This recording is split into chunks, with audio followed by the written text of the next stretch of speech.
Titipin na kaya tayo kay gold tonight? Ayun. So we have sell position. 3 sell position kay gold. And we are now running in profit. So this is euro.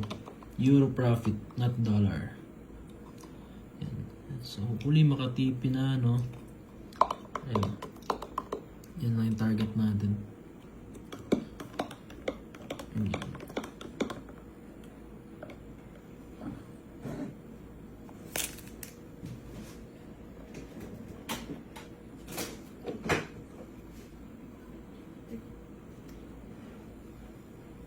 Tagal tumipi.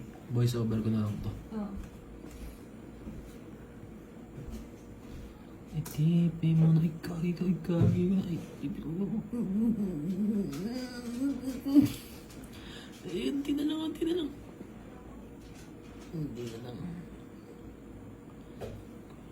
Itipi, unting push na lang eh. Boom! Boom!